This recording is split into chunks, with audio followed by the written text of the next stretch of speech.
Alright, so we back. Picking up where we was just at.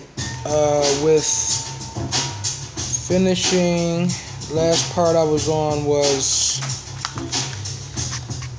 the black woman's imagination of what married life is like. So I'm picking up from there. Let's get right into it. This part won't be as long as the last one because I broke it down a little smaller. I didn't break up the last part because I wanted it all to stay in context. So I'm just gonna break this up in parts. So these will be smaller. So don't trip. Anyway, the black woman's problems represent a challenge and a responsibility. The challenge is to subdue her and put her in her rightful place. And the responsibility is to rule the black woman and be in charge of her in a civil and loving way. He must give her what she needs, which is quite different from what she wants. A good black woman does not come ready-made. The following hints are signs that a black woman will possibly make a good wife to the black man. Number 1, she is attentive and a good listener. Number 2, she enjoys going partying but has an equally good time at home. Number 3, she will have a strong spiritual commitment that helps her distinguish between right and wrong. Number 4, she will be partially modest in her style of dress. Number 5, she will like babies and children and include them in her life. Number 6, she enjoys cooking and preparing special meals or treats for the black man. Number 7, she will respect her parents, his parents, and older people. Number 8, she has good personal hygiene.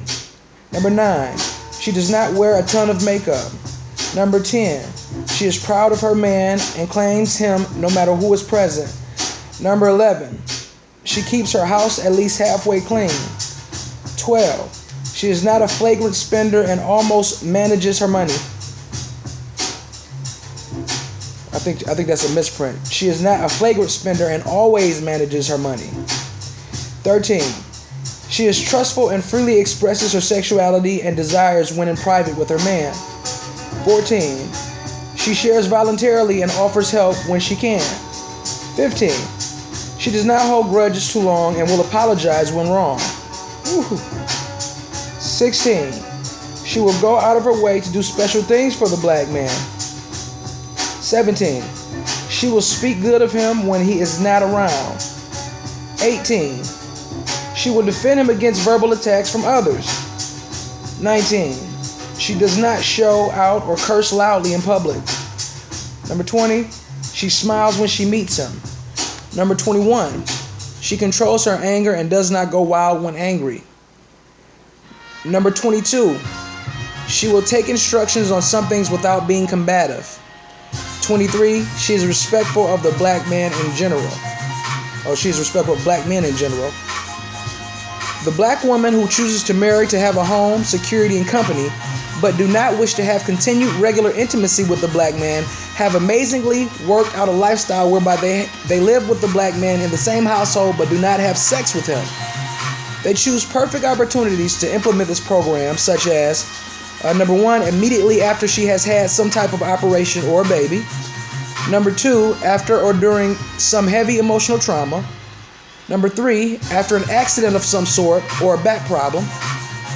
Number 4, by claiming that intercourse is too painful.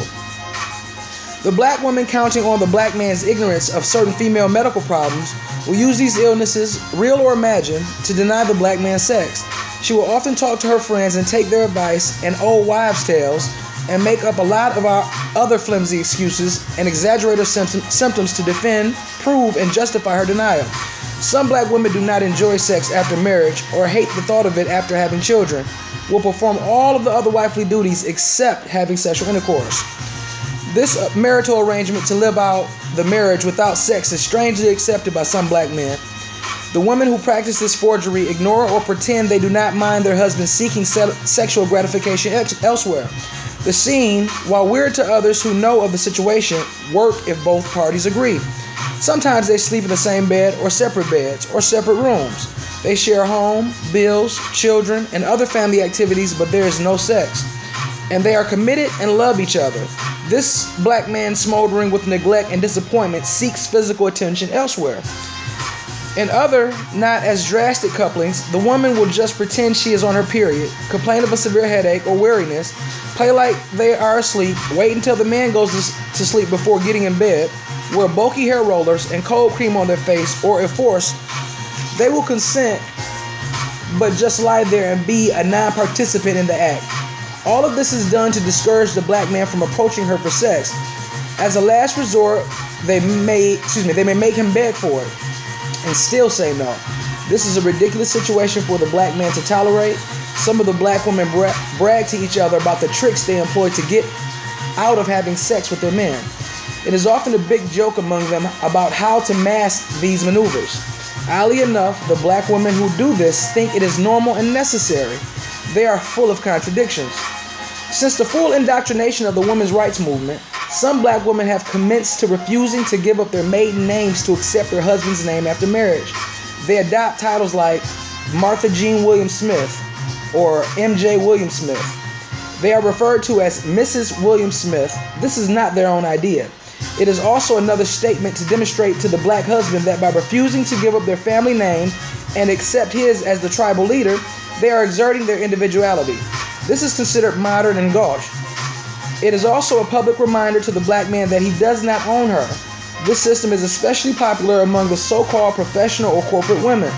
They believe they must maintain a separate identity in order to get credit for what they do. During whatever kind of marriage or relationship the black man managed to have with the black woman, there will come times when the black woman feels compelled to assert herself about a particular issue. They refer to this as "I got him told." Black women admire and congratulate each other when they get the black man told. It usually comes in the midst of one of those "I'm sick and tired of your bullshit" conversations.